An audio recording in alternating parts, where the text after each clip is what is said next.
Selamat pagi, saudara-saudara semua. Semoga suara saya bisa didengar dengan baik di sana.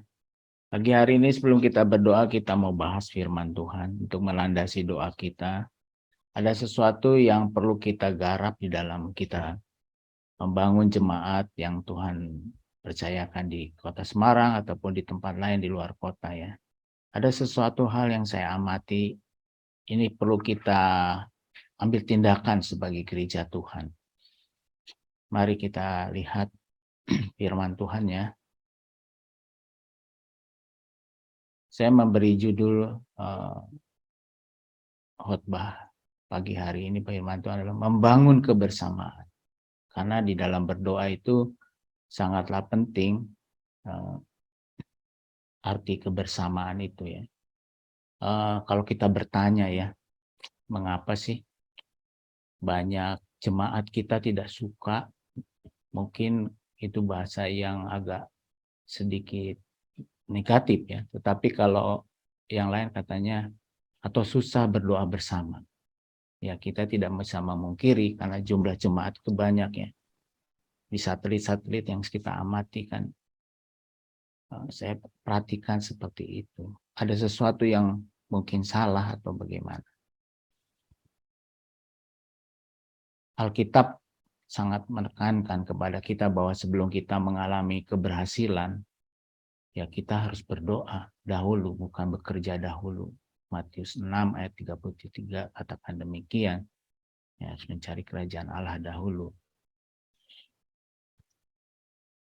Saudaraku, firman Tuhan itu di dalam Alkitab sangat jelas bahwa Allah sangat mendengar dan menjawab doa orang yang mau berseru kepada Allah.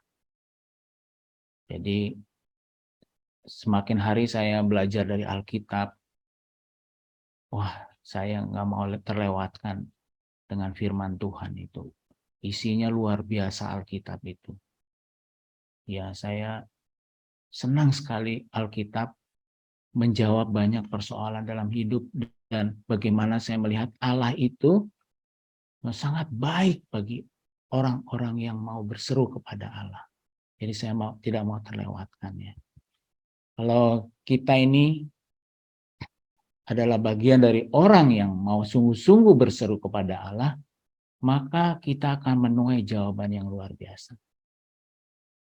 Mungkin nanti setelah kita dengar firman Tuhan, kita bisa cerita kepada saudara-saudara kita lain. Ayo, kita datang pada Tuhan sama-sama yuk. Pagi hari sebagai gereja Tuhan. Nah, firman-Nya seperti ini, saudara. Mata Tuhan tertuju kepada orang-orang benar dan telinganya kepada teriak mereka minta tolong. Mazmur 34 ayat 16. Ayat 18-nya mengatakan, apabila orang-orang benar itu berseru-seru, maka Tuhan mendengar dan melepaskan mereka dari segala kesesakannya. Jadi ada sesuatu yang kita butuhkan di dalam hidup ini, hidup pribadi ataupun hidup bersama. Jadi setiap hari Selasa saya selalu mendengar, saya melihat bahwa di acara DTW itu ya, bahwa banyak orang membutuhkan jawaban dari kehidupan mereka. Dan Tuhan hari ini kita dengar bahwa mata Tuhan akan tertuju kepada orang-orang benar itu, yaitu kita ini yang diselamatkan oleh Yesus Kristus. Mari kita lanjut. Mengapa tadi saya katakan banyak jemaat kita tidak suka atau susah berdoa bersama?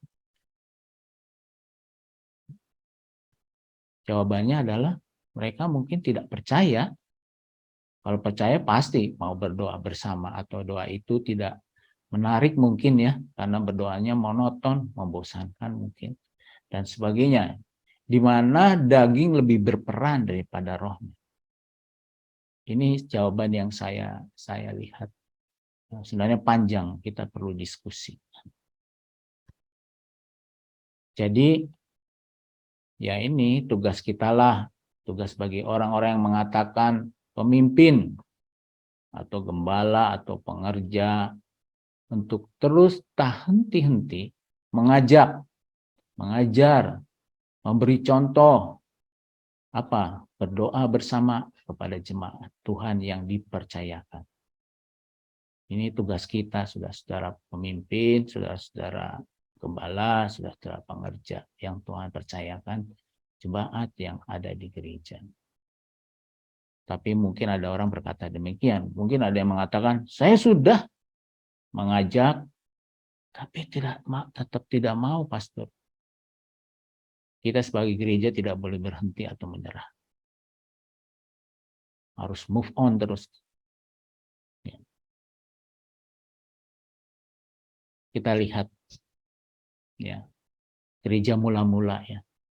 Kita mau belajar, biarlah gereja GKKD seperti ini, seperti firman Tuhan ini. Mereka bertekun dari Kisah Rasul 2 ayat 42 ya sampai seterusnya. Mereka bertekun dalam pengajaran rasul-rasul dan dalam persekutuan, dan mereka selalu berkumpul untuk memecahkan roti dan berdoa. Maka ketakutanlah mereka semua. Sedang rasul-rasul itu mengadakan banyak mujizat dan tanda. Dan semua orang yang telah menjadi percaya tetap bersatu. Dan segala kepunyaan mereka adalah kepunyaan bersama.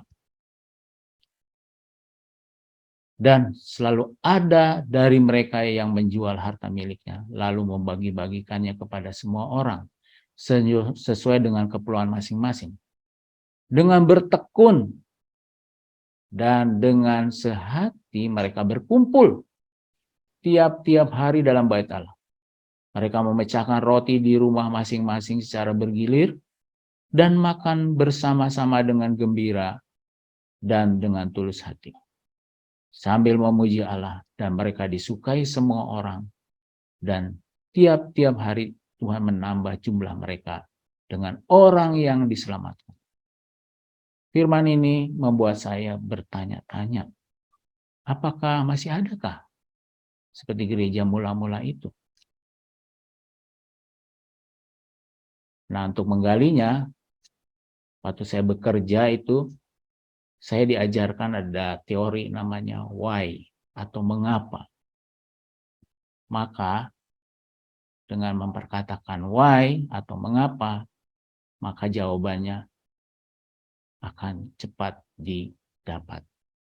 Oleh karenanya, saudaraku, mengapa tidak mau bertekun dalam pengajaran? Ini pertanyaannya ya. Mengapa tidak mau berkumpul, memecahkan roti, dan berdoa bersama? Kita harus gali, ayo. Mengapa tidak mau berbagi seperti firman Tuhan katakan tadi? Lalu, mengapa tidak mau bertekun dengan sehati, berkumpul tiap-tiap hari di bait Allah? Mengapa tidak mau memecahkan roti dan makan bersama di rumah masing-masing bergilir dengan gembira dan tulus hati sambil memuji Allah? Kita tidak membahas jawabannya di sini. Tapi ini pertanyaan-pertanyaan, perenungan-perenungan bagi kita, gereja Tuhan, yang harus kita jawab. Kita gali, mari. Sehingga kita semua menjadi orang yang mau bertekun, sehati berdoa kepada Tuhan, mau datang kepada bait Allah, memecahkan roti bersama. Ya. Sejarah gereja mula-mula memberi fakta. Kebersamaan yang tulus membuat mereka disukai semua orang. Dan jumlah mereka yang diselamatkan bertambah jumlahnya. Inilah yang kita doakan supaya ada revival. Ada kebangunan rohani. Kita mulai dari kelompok yang kecil. Kita mulai dari doa-doa seperti ini di pagi hari. Mari kita ajak jemaat kita untuk berdoa. Itulah kebersamaan. Ada energi yang luar biasa. Dan Tuhan sangat jelas katakan. Matanya tertuju kepada orang-orang yang berseru kepadanya. Mari saudaraku, hari ini kita akan berdoa. Kita ajak teman-teman kita, saudara kita, putra-putri kita, pagi-pagi berdoa bersama. Mari kita berdoa.